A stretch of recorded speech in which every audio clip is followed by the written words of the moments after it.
नमस्कार, अपना हिमाचल देख रहे हैं आप। आपके साथ मैं हूं खुशबू पांडे। खबरों की शुरुआत करेंगे बड़ी और अहम जानकारी के साथ करेंगे। इस वक्त की बेहद अहम जानकारी से आपको अपडेट करवाएंगे। ये बड़ी खबर, 9वां राष्ट्रीय हथकरघा दिवस हिमाचल प्रदेश मना रहा है। ऐतिहासिक रिज मैदान में कार्यक्रम का आयोजन किया गया है। मुख्यमंत्री सुखविंदर सिंह सुक्खू ने कार्यक्रम में शिरकत की है, तो वहीं नेशनल हैंडलूम डे पर प्रदर्शनी का शुभारंभ किया गया है। प्रदर्शनी में हिमाचली हस्तकला के बेजोड़ नमूना यहां पर पेश किया गया है। तो ये बड़ी खबर, बेहद अहम जानकारी। तो वही राष्ट्रीय हथकरघा दिवस हिमाचल प्रदेश में मनाया जा रहा है। ऐतिहासिक रिज मैदान पर कार्यक्रम का आयोजन किया गया है। तो सबसे पहले जनता टीवी आपको एक्सक्लूसिव में तस्वीरें दिखा रही है। नेशनल हैंडलूम पर प्रदर्शनी का यहां पर शुभारंभ किया गया है। हिमाचली हस्तकला के यहां पर बेजोड़ नमूने भी यहां पर पेश किए गए हैं। तस्वीरों के जरिए आप देख रहे हैं। तो ये बड़ी खबर, बड़ा अपडेट। ऐतिहासिक रिज मैदान में कार्यक्रम का आयोजन किया गया है। तो आपको बता दें कि 7 अगस्त 2015 को पहली बार प्रधानमंत्री की ओर से इस कार्यक्रम का आयोजन किया गया था, जब से ये कार्यक्रम मनाने की परंपरा की शुरुआत की गई। और फिर आज 7 अगस्त यानी 9वां हथकरघा दिवस मनाया जा रहा है।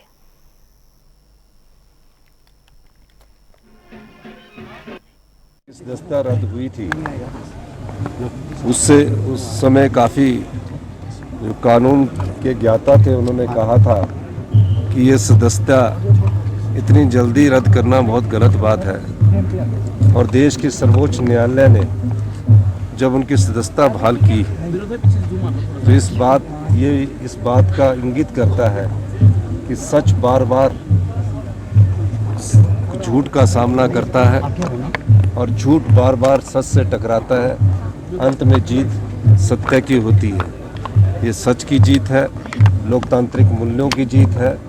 और अभी लोकसभा सचिवालय ने भी वो नोटिफिकेशन जारी कर दिया है। सवाल सदस्यता बहाल करने का नहीं है, सवाल इस देश के जो कानून हैं उन कानून के अनुसार किस प्रकार से कभी कुछ गलत हो जाए, उस दृष्टिकोण से सर्वोच्च न्यायालय ने यह फैसला दिया है, जो स्वागत योग्य है। प्रधानमंत्री जी से भी मिला, गृह मंत्री जी से भी मिला, रक्षा मंत्री जी से भी मिला, वित्त मंत्री जी से भी मिला और भारतीय जनता पार्टी के जो राष्ट्रीय अध्यक्ष है जगत प्रकाश नड्डा जी से भी मिला।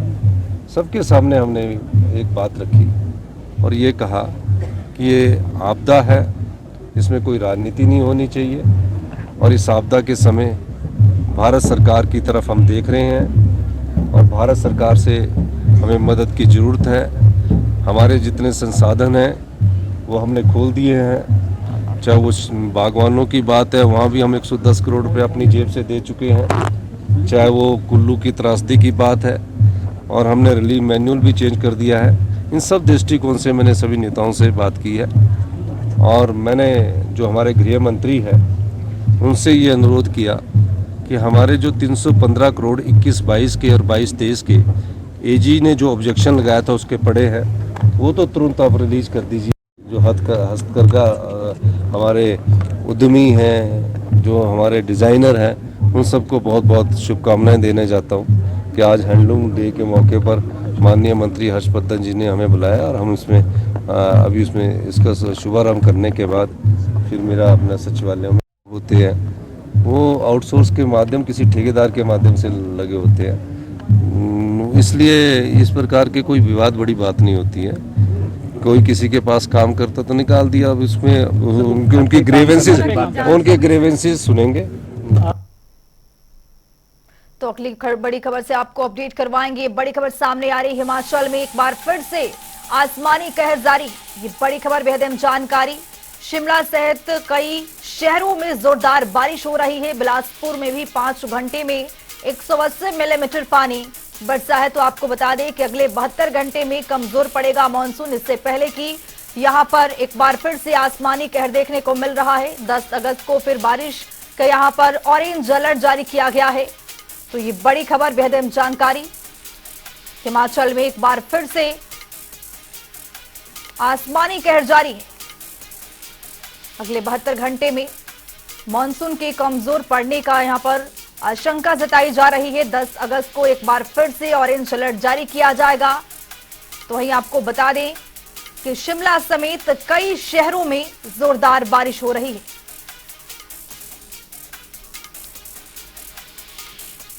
तो अगले 72 घंटे में कमजोर पड़ने की आशंका यहां पर जताई जा रही है मानसून को लेकर। तो आपको बता दें कि 10 अगस्त को एक बार फिर से भारी बारिश का यहां पर ऑरेंज अलर्ट जारी किया गया है। शिमला समेत कई शहरों में भारी बारिश हो रही है। बिलासपुर में 5 घंटे में 180 मिलीमीटर बरसात हुई है। तो वहीं अगले 72 घंटे में कमजोर पड़ने की यहां पर आशंका है। तो बड़ी खबर, बड़ा अपडेट आपके सामने। शिमला समेत कई शहरों में एक बार फिर से आसमानी कहर देखने को मिल रहा है।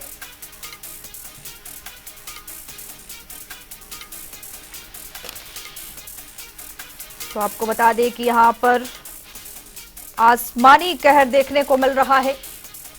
तो हमारे साथ शिमला से हमारे सहयोगी रॉबिन शर्मा जुड़ चुके हैं। तो वहीं आपको बता दें कि बिलासपुर से सुभाष ठाकुर हमारे साथ, हमारे संवाददाता जुड़ चुके हैं। सबसे पहले रॉबिन का रुख करेंगे। रॉबिन, जिस तरह से एक बार फिर से मौसम का कहर यहां पर देखने को मिल रहा है, हिमाचल प्रदेश में जमकर बरसात हो रही है। आप राजधानी शिमला में हैं और शिमला के हालचाल बताएं कि किस तरह से वहां पर बरसात हो रही है। देखिए खुशबू, पिछले 24 जून को हिमाचल प्रदेश में मानसून ने दस्तक दी। उसके बाद से लगातार प्रदेश में बरसातों का जो दौर है वो चल रहा है। बात शिमला की करें, मंडी की करें, सोलन की करें, तमाम जिलों, ये ऐसे जिले हैं जिन्हें सेंसिटिव घोषित किया गया है। और ये वो जिले हैं खुशबू जहाँ पिछले 50 सालों के बरसात के रिकॉर्ड टूटे हैं। तो ऐसे में निश्चित तौर पर बरसात जो है भारी मात्रा में हुई है। और वही बात अगर मैं आज शिमला की करूं तो शिमला में हालांकि सुबह से लेकर जो सूरज है वो लुक्का छुपी खेल रहा है, लेकिन तमाम और इलाकों की बात करें तो लगातार बारिशों का दौर हो रहा है। ऐसे में जो नुकसान है वो लगातार बढ़ता जा रहा है। एक तरफ आप सोलन चंडीगढ़ हाईवे की तस्वीरें देख रहे हैं जहां पर लगातार जो है लैंडस्लाइड ने पूरे हाईवे को क्षतिग्रस्त किया है। तो वहीं सोलन चक्की मोड़ के पास अभी भी प्रशासन को कड़ी मुशक्कत करनी पड़ रही है रोड को ठीक करने में, दुरुस्त करने में। तो एक तरफ सड़क जो है वो बाधित है मानसून के कारण, तो दूसरा सबसे बड़ा असर अब जो है बागवानी पर भी पड़ता हुआ नजर आ रहा है। बीते 2 दिनों में करोड़ों की चपत इस समय बागवानी क्षेत्र को लग गई है। इससे न केवल जो सेब मंडियों में आना था वो डिले हो गया, बल्कि बागवानों को भी कड़ी मुशक्कत के बाद जो है सेब का तुलान करना पड़ रहा है। ऐसे में जो मौसम की मार है वो हर दिशा में पड़ती हुई नजर आ रही है। जी, चलते हैं सुभाष ठाकुर के पास, जहां बिलासपुर में सुभाष ठाकुर 180 मिलीमीटर की बरसात हुई है सिर्फ 5 घंटों में। क्या हालचाल है, किस तरह के वहां पर हालात पैदा हुई है? जी बिल्कुल, जिस तरह से प्रदेश में भारी बारिश हो रही है तो बिलासपुर में अगर आगामी जो 5 से अभी दर्ज की गई है। अगर पूरे बिलासपुर जिला की बात की जाए तो सबसे ज्यादा नैना देवी विधानसभा क्षेत्र में 180 मिलीमीटर जो बारिश हुई है वो 5 घंटे में हुई है। लगातार 3-4 दिनों से बारिश का दौर जारी है और यहाँ पर जो खेती है उसको भी काफी नुकसान हुआ है। आम की फसल को भी नुकसान का अभी तक हो चुका है। अगर पूरे बिलासपुर जिला में अगर नुकसान की बात की जाए तो काफी सड़क मार्ग भी बंद हुए हैं जिन्हें प्रशासन बहाल करने में लगा हुआ है। और पूरे बिलासपुर जिला में 120 करोड़ के आसपास का नुकसान अभी तक प्रशासन के द्वारा आंका जा चुका है। अभी हाल मौसम थोड़ा साफ हो गया है, धूप खिली है। मैं अपने कैमरामैन से कहूंगा थोड़ा सा मौसम के बारे में भी आपके, क्योंकि मौसम अभी साफ है और धूप यहाँ पर खिली हुई है। जी, रॉबिन शर्मा आपके पास आते हुए। रॉबिन, राजधानी शिमला में किस तरह से यहाँ पर प्रशासन मुस्तैद है, क्योंकि भारी बारिश की यहाँ पर चेतावनी दी गई है, पहले से ही करोड़ों का यहाँ पर नुकसान हो चुका है, तो किस तरह से यहाँ पर पुलिस प्रशासन अलर्ट पर है? रॉबिन, तो चलिए एक बार फिर से संपर्क करने की कोशिश करेंगे रॉबिन शर्मा से। लेकिन सुभाष ठाकुर आपके पास आते हुए, किस तरह से बिलासपुर में पुलिस प्रशासन अलर्ट है, क्योंकि 180 मिलीमीटर यहां पर बरसात हुई है और पहले भी करोड़ों का यहां पर नुकसान हो चुका है। सुभाष ठाकुर जी, अगर बिलासपुर में पुलिस व्यवस्था की बात की जाए तो पुलिस अलर्ट हो चुकी है जो स्लाइडिंग जोन है वहां पर पुलिस के जवान तैनात कर दिए गए हैं और वहां से वाहनों को गुजरने नहीं दिया जा रहा है। जगह जगह पर पुलिस यहाँ पर तैनात है ताकि कोई भी घटना यहाँ पर ना घट सके स्लाइडिंग के दौरान। बहुत बहुत शुक्रिया सुभाष ठाकुर, रॉबिन शर्मा तमाम जानकारी साझा करने के लिए। तो एक बार फिर से हिमाचल प्रदेश में मानसून सक्रिय हो गया है। 10 अगस्त के लिए यहां पर भारी बारिश का यहां पर अलर्ट जारी कर दिया गया है।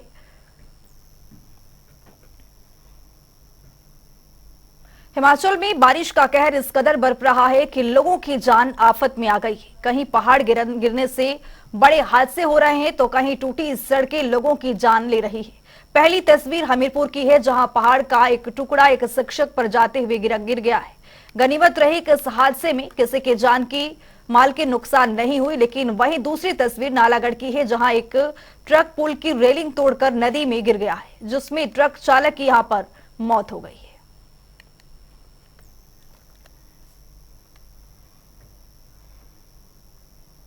हिमाचल में सेब की खरीद को लेकर अभी भी विरोध जारी है, जिसकी वानगी सोलन में देखने को मिली है। यहां एक बार फिर आढ़तियों ने सरकार के खिलाफ मोर्चा खोल दिया है। आढ़तियों का कहना है कि किलो के हिसाब से सेब खरीदने में उन्हें काफी नुकसान हो रहा है। सरकार द्वारा पेटी से ली जाने वाली 2 किलो कार्ट को भी बंद कर दिया गया है, जो नुकसान का सौदा साबित हो रहा है। और ऑलरेडी जो है हमारी रोड्स हैं उसका प्रॉब्लम है, वो 10 किलोमीटर या 50 किलोमीटर दूर से जा रही है, उसमें भी उनका रेट जो ट्रांसपोर्ट 10 से 12,000 20,000 एक्स्ट्रा किराया ले रहे, तो उनके लिए प्रॉब्लम हो रही। तो जब उनको नुकसान हो रहा तो माल क्यों खरीदेंगे? तो अब इसकी वजह से सारा ग्रोवर अभी परेशान है। तो अभी सरकार ने उनको एचपीएमसी को बिठाया है, तो थोड़ा सा सरकार को स्टेप लेना चाहिए ग्रोवर के लिए कि वो एचपीएमसी को माल खरीदे, लोग परेशान ना हो। ग्रोवर जितना परेशान हो रहा है उसकी वजह उनको रिलैक्सेशन मिले, वो माल खरीदे एचपीएमसी। जब हमारे पास तो कोई खरीदार है नहीं तो हम किसको बेचेंगे? तो सोलन की सेब मंडी में एक बार फिर से यहां पर बगावत देखने को मिल रहा है। व्यापारियों की फिर से यहां पर स्ट्राइक शुरू हो गई है। आढ़ती सरकार के फैसले से नाखुश नजर आ रहे हैं। तो आपको बता दें कि एक बार फिर से सेब व्यापार यहां पर ठप पड़ चुका है।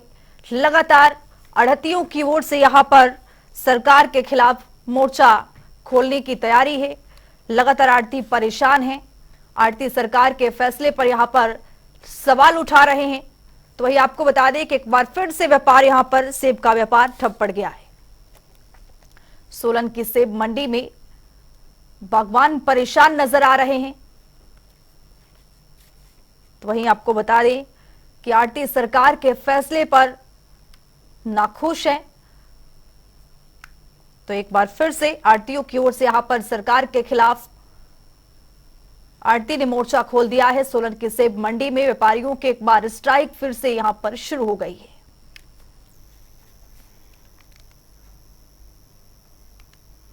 सोलन में स्वास्थ्य मंत्री धनीराम शांडिल ने सघन मिशन इंद्रधनुष 5.0 अभियान का शुभारंभ किया, जिसके तहत बच्चों और गर्भवती महिलाओं की रोग प्रतिरोधक क्षमता विकसित की जाएगी। यह अभियान 3 चरणों में चलाया जाएगा। इन चरणों में 0 से 2 साल के बच्चों को नियमित टीके और गर्भवती महिलाओं को टीडी के टीके लगाए जाएंगे।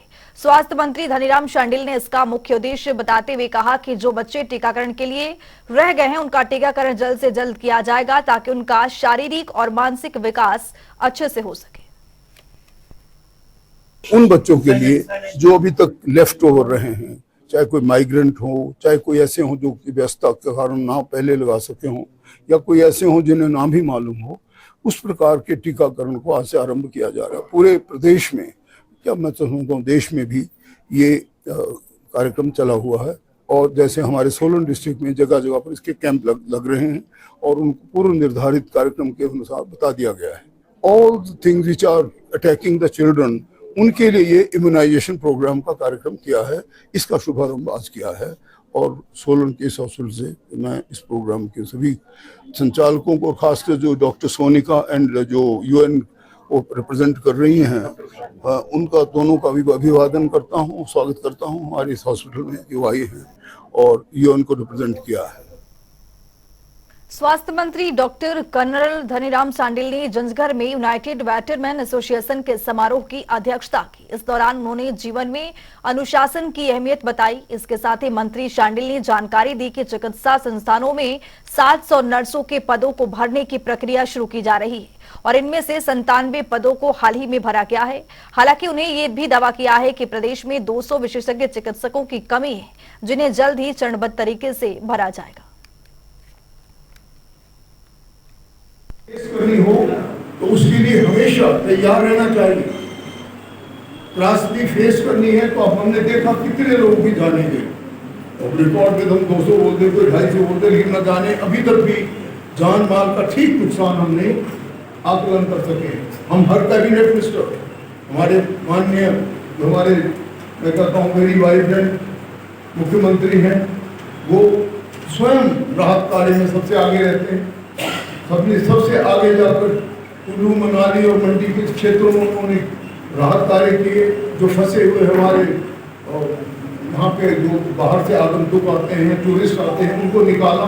बड़ी संख्या में उनको निकालने के बाद उनको राहत पहुँचाई और सारी दुनिया ने इस चीज़ को, इसकी सराहना भी की। तो चलिए अगली बड़ी खबर की ओर रुख करेंगे। इस वक्त की बेदम जानकारी से आपको अपडेट करवाएंगे। ये बड़ी खबर सामने आ रही है, शिव भक्तों के लिए बड़ी खुशखबरी है। ये किन्नौर से खबर बता रहे 15 अगस्त से किन्नर कैलाश यात्रा का यहाँ पर आगाज हो जाएगा।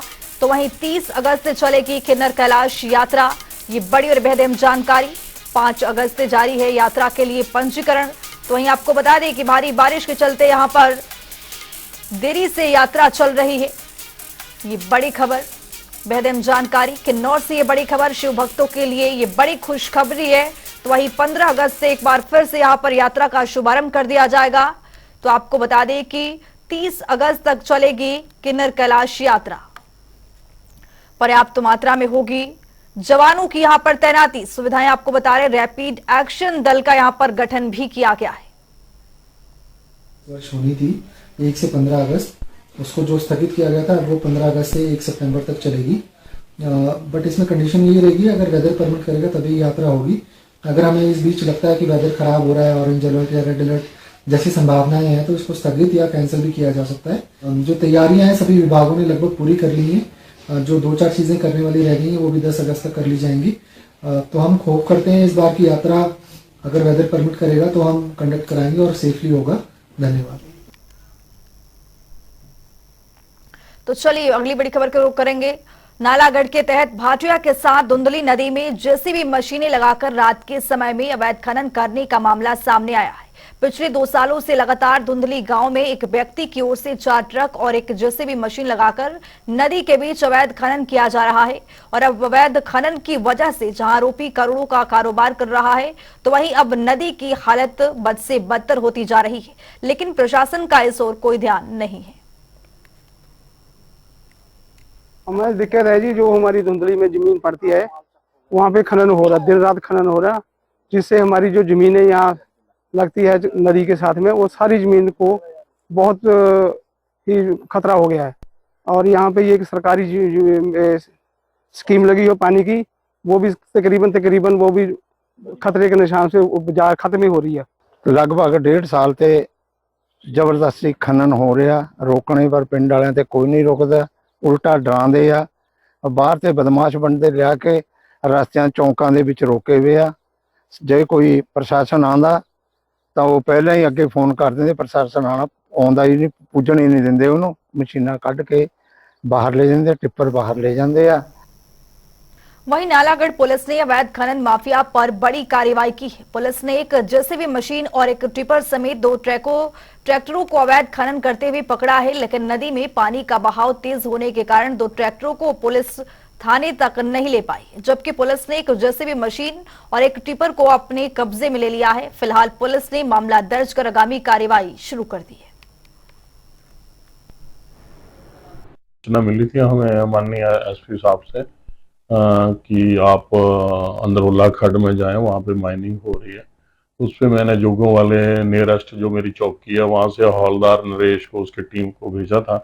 जो टीम मौका पर पहुंची तो पानी भी आ गया था उन्होंने ड्राइवरों ने क्या किया, हड़कम में वो ट्रैक्टर जो है खड्ड में फंसा दिए। जेसीबी को तो कॉट कर लिया, लेकिन फिर लाने के लिए प्रॉब्लम हो रही थी। फिर मैंने यहाँ से अपने दूसरी टीम नालागढ़ से भेजी जो लेके आई है। रास्ते में आती बार एक और टिप्पर मिल गया, तो एक जेसीबी, एक टिप्पर, 2 ट्रैक्टर अभी उधर ही हैं फंसे हुए। वो जो भी है उनके इलीगल माइनिंग कर रहे थे, उनके ऊपर कार्रवाई की जा रही है।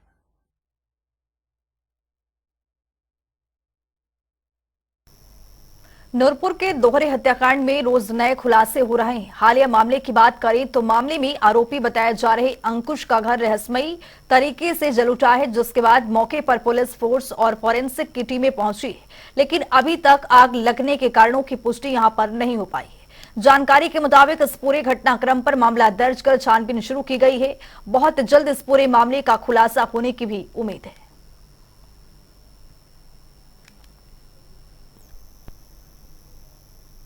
प्रदेश भर में हादसों का सिलसिला नहीं थम रहा है। हादसों के विभत्स तस्वीरें सामने आ रही है। ताजा तस्वीर चंबा से सामने आई है, जहां जीत सड़क पर एक कार दुर्घटनाग्रस्त हो गई है, जिसमें 2 लोगों की मौके पर मौत हो गई है। जानकारी के मुताबिक ये दोनों ही पर्यटक जीत से चंबा की ओर आ रहे थे, तभी इनकी कार जोरदार धमाके के साथ गहरी खाई में जा गिरी।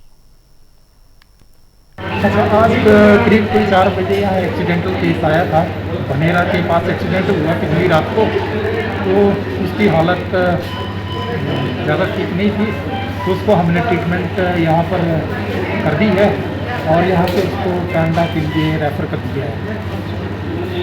सर 2 लोग थे उस गाड़ी में, तो एक ज़्यादा सीरियस इंजर्ड था और एक की डेथ हो चुकी है इस गाड़ी में। एनएच चंडीगढ़ शिमला और चंडीगढ़ मनाली 4 लेन बंद होने से हजारों मालवाहक वाहनों का जिला मुख्यालय नाहन से होकर डायवर्ट किया गया है, जिसकी वजह से शहर में अचानक यातायात व्यवस्था चरमरा गई है, जिसके बाद अब यातायात पुलिस हरकत में आ गई है और व्यवस्था को संभालने के लिए सेना के जवानों को यहां पर तैनाती की गई है। नाहन चंडीगढ़ मार्ग पे इस वक्त ट्रैफिक स्मूथली चल रहा है। केवल जो समस्या आ रही है सामने थोड़े ट्रैफिक स्लो होने की और जाम की, वो बिरोजा फैक्ट्री से लेके और गोविंदगढ़ मोहल्ला 2 सड़का तक नीचे सामने आ रही है, क्योंकि ये तंग मार्ग है। तो इसमें हमारी अपील है कि शहरवासी इस जगह पे बिरोजा फैक्ट्री से लेके और गोविंदगढ़ मोहल्ले तक सड़क के किनारे पार्किंग ना करें, ताकि भारी वाहनों को यहाँ से आगे पास करवाने में समस्या ना हो।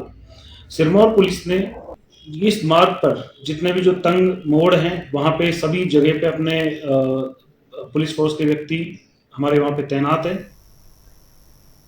तो हिमाचल के खास बुलेटिन में आज के लिए इतना ही। नमस्कार।